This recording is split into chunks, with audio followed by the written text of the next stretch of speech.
On considère le polynôme défini par Qn de t égale 1 moins t au carré puissance n, et Pn de t, c'est la dérivée énième de Qn. Donc, puisque Qn est un polynôme de degré 2n, Pn est lui aussi un polynôme, et son degré, c'est le degré de Qn, c'est-à-dire 2n, moins le nombre de fois où on a dérivé, donc 2n moins n, c'est-à-dire n. Et le but de l'exercice est de montrer que le polynôme Pn possède toutes ses racines dans le segment moins 1, 1. Alors une première remarque, c'est que puisque Pn est un polynôme de degré n, Pn a au plus n racines réelles distinctes.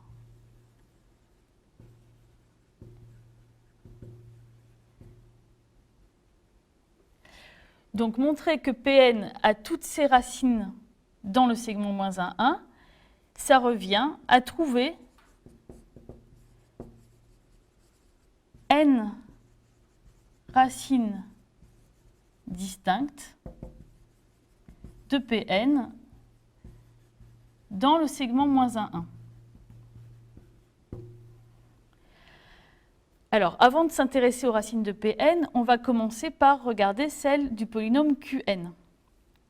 Alors, Qn de t, par définition, c'est 1 moins t au carré puissance n, et en utilisant une identité remarquable à l'intérieur de la parenthèse, on peut l'écrire sous la forme 1 moins t puissance n fois 1 plus t puissance n. Donc, on remarque que 1 et moins 1 sont des racines de Qn, et même ce sont des racines d'ordre n.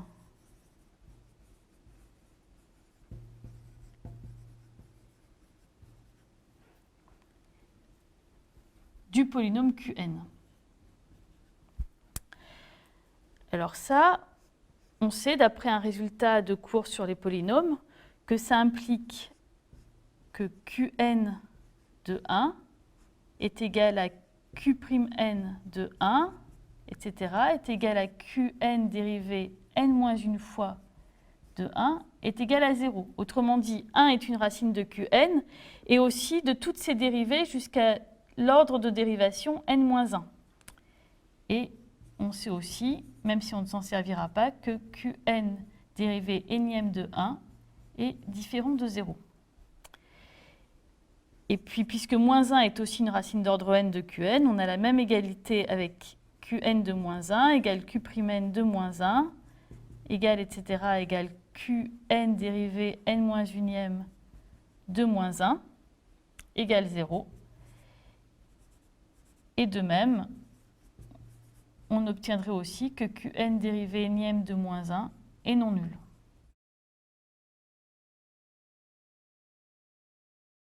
On vient donc de voir que Qn de moins 1 vaut 0 et Qn de 1 vaut 0. De même, Qn' de moins 1 vaut 0 et Qn' de 1 vaut 0. On peut donc remplir le tableau de variation de cette façon-là. Toutes les dérivées jusqu'à l'ordre n-1 s'annulent en moins 1 et en 1. Par contre, on sait que Qn dérivée énième de moins 1 sera non nul et Qn dérivée énième de 1 sera aussi non nul. Puisque Qn s'annule en moins 1 et en 1, on sait, d'après le théorème de Rolle, qu'il existe une valeur petit c comprise strictement entre moins 1 et 1, telle que Qn' de petit c égale 0.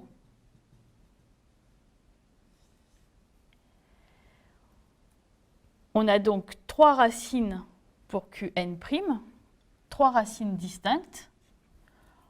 On en avait 2 pour Qn. Maintenant, qu'est-ce qu'on peut dire de Qn dérivé 2 fois? On refait le même raisonnement. Puisque Qn' s'annule en moins 1 et en petit c, on sait d'après le théorème de Rolle qu'il existera une valeur, appelons-la D1, comprise strictement entre moins 1 et c, telle que Qn seconde de D1 égale 0.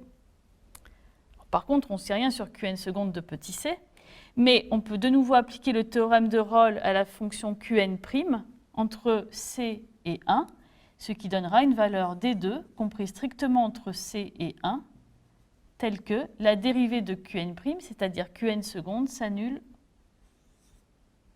en D2. Donc ici, finalement, on a 4 racines réelles distinctes de Qn secondes comprises entre moins 1 et 1. On peut refaire le même raisonnement jusqu'à arriver à Qn dérivée n-1, qui aura n-1 plus 2 racines distinctes comprises entre moins 1 et 1. Et en particulier, Qn dérivée n-1 s'annule en moins 1 et 1. Donc on a trouvé n plus 1 racines distinctes pour Qn dérivée n-1. Alors on peut presque refaire la même chose pour la dernière étape. On n'a pas les zéros aux extrémités, mais on peut quand même appliquer le théorème de Rolle entre chaque zéro de Qn dérivée n-1. Donc ici, on va obtenir un 0 de Qn dérivée n. Jusqu'ici, on aura encore un 0 de Qn dérivée n. Au final, on a trouvé autant de racines réelles distinctes pour Qn dérivée n que d'intervalles ici entre les 0 de Qn dérivée n-1, c'est-à-dire n.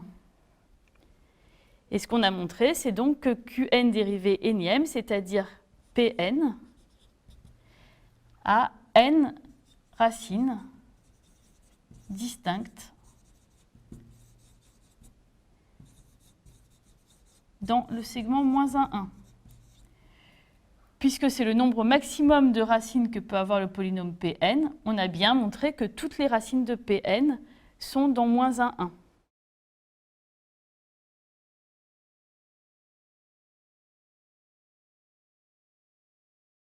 Lorsqu'on a affaire à des polynômes, une question importante est de déterminer leurs racines, ou en tout cas d'avoir des propriétés sur leurs racines. Alors rappelons qu'on dit que petit a est une racine du polynôme P, si et seulement si P de a égale 0. Alors, en utilisant la division euclidienne, c'est aussi équivalent à dire que x moins a divise P. Autrement dit, on peut écrire P de x égale x moins a fois un certain polynôme q de x. On peut avoir des précisions supplémentaires qui sont l'ordre des racines. Donc on dit que petit a est une racine d'ordre k du polynôme p, si et seulement si x moins a puissance k divise p, mais x moins a puissance k plus 1 ne divise pas p. Donc ça signifie qu'on peut écrire p de x sous la forme x moins a puissance k fois un polynôme, q de x. Donc autrement dit, dans l'expression de p de x, on a mis x moins a puissance k en facteur, mais on ne peut pas mettre x moins a puissance k plus 1 en facteur. Donc ça signifie qu'on ne peut pas sortir un x moins a du polynôme q. Autrement dit, petit a n'est pas racine de q, c'est-à-dire q de a est non nul. Alors lorsque k égale 1, on dit que petit a est une racine simple de p, c'est-à-dire qu'on peut mettre en facteur dans p x moins a, mais pas de x moins a au carré. Et dès l'instant qu'on peut mettre en facteur du x moins a au carré, c'est-à-dire que l'ordre est supérieur ou égal à 2, on dit que petit a est une racine multiple. Alors, la propriété suivante caractérise les racines d'ordre k des polynômes à l'aide des dérivées. On peut montrer que petit a est une racine d'ordre k de p si et seulement si les k-1 premières dérivées de p et p lui-même s'annulent en a, c'est-à-dire p de a égale p' de a, etc. égale p dérivée k-1 de a égale 0, mais la k'ème dérivée de p ne s'annule pas au point a.